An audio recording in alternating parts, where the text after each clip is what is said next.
Hi, my name's Kyle Calvert, and the scene that I am going to be reviewing today, analyzing today, is from the film Captain America: The First Avenger. It's a fight scene because we've been talking about the different types of shots and the way that they film fight scenes lately, so that's what I chose to analyze. Also, I just really like this film, so yeah, there were a lot of great examples, and yeah, let's jump right into it. So, one thing that you notice right here is the silence as Captain America enters the room. They definitely used that to kind of set the scene, um, build up the intensity of the scene, and it really keeps the audience wondering, what's about to happen. It also kind of makes it obvious that there's about to be a big scene, whether it's a fight scene or just a big action scene in general. Um, I thought in this scene in particular, but in a lot of the movie, that the set was really cool. It's kind of a futuristic airplane setup, um, and the lighting is perfect as far as the scene and where they are and everything like that. So let's get into the action.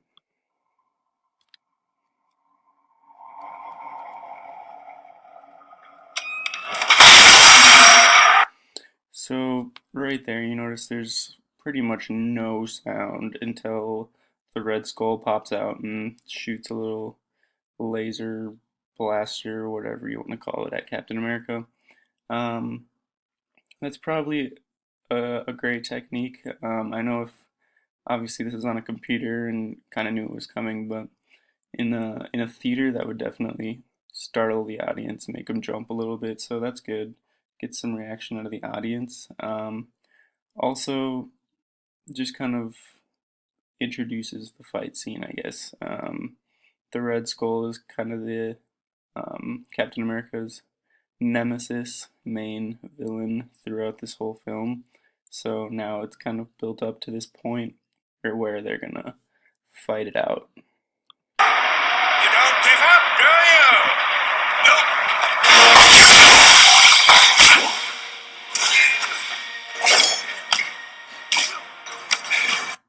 So right away you notice even throughout the shooting, the continuous, seamless shooting.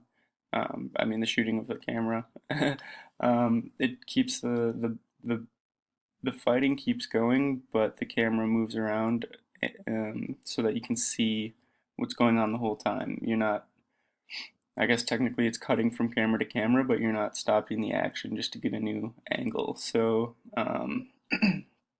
this technique is really relevant in a lot of pretty much all action scenes because it allows the viewer to seamlessly see different angles of the scene, and yeah, just adds to the intensity of the scene.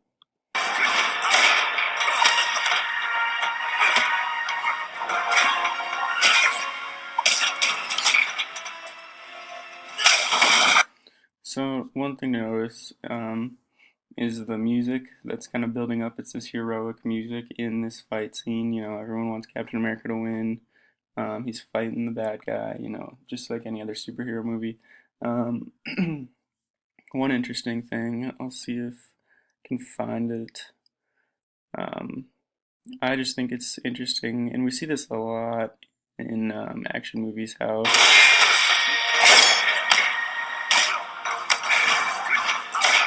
we see it a lot how the hero kind of starts to get beat up, in the beginning. He's always getting beat up and looks like he's gonna lose to the bad guy, and obviously, usually the hero prevails, but this movie is no exception. That's obviously prevalent in this scene right here.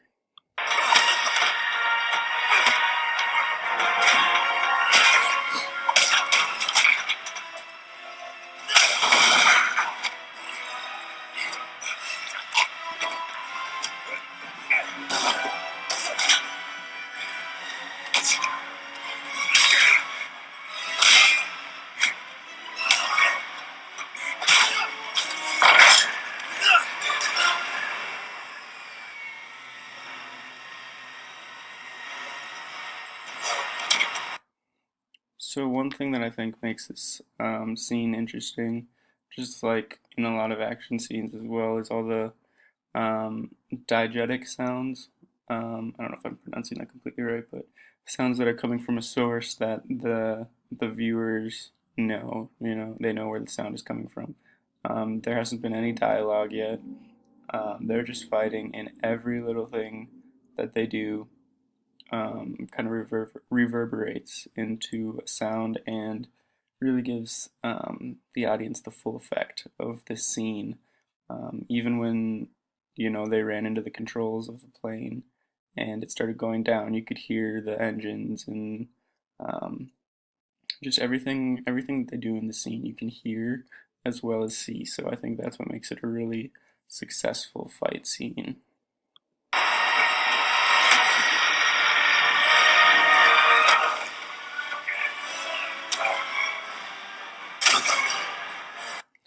Now you notice the music changes a little bit. It's a little bit more intense.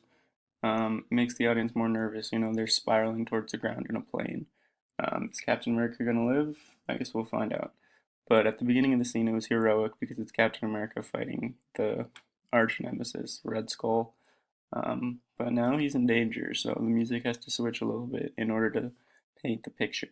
If it was more upbeat music, why would anybody even worry? They'll be like, oh, he's just gonna survive, he's gonna get out of it. But I think a lot of people don't realize is the way that music affects the film and the emotions that it causes us to feel.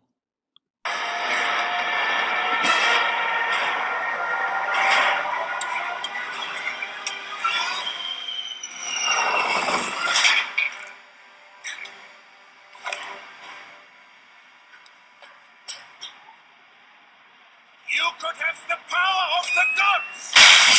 Yet you wear a flag on your chest and think you fight a battle of nations. I have seen the future, Captain. There are no flags. Not my future. So there's our first dialogue of the scene for the most part. The evil villain trying to convince Captain America to join the dark side, if you will. Um, and Captain America says, "No, that's not my future." Um, and then that causes the audience to be like, "Oh yeah, go get him!" Um, yeah, just real patriotic, I guess. Um, Captain America's a good guy. He only cares about good, and he's not willing to join evil just to take over the world or whatever. So that just once again adds to that emotional connection that the audience has with the main character. What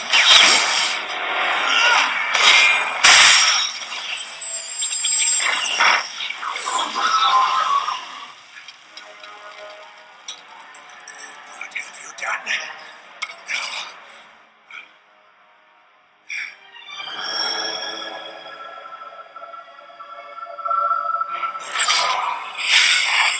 Again, more sounds. We know the source of them. The sound of that little energy cube is a real intense. Now, I don't know if I'd say intense as far as loud, but the sound that it's making in this film really lets the viewers know that it's important. It's an important piece in the film. It's got great powers, and clearly both characters are worried about what's about to happen.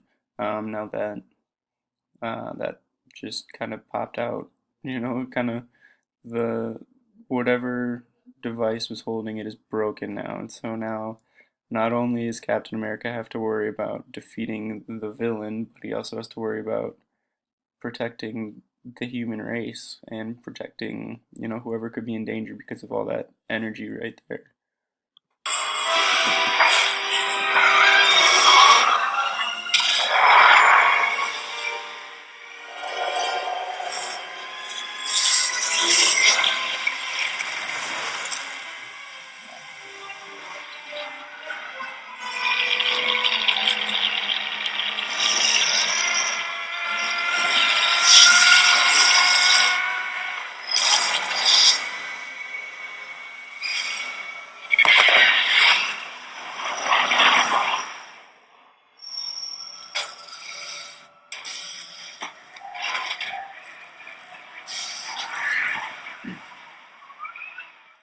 So now it's plummeting towards the Earth.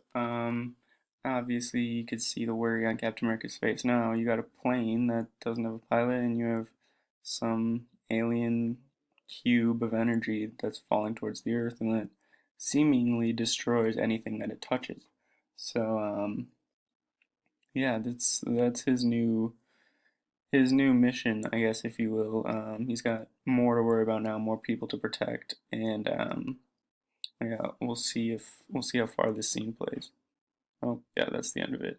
Um, so yeah, I don't know. I thought that that was a really cool fight scene. Honestly, the ending where the Red Skull just kind of vaporizes seemed like sort of a cop out way for the directors to kill off the villain.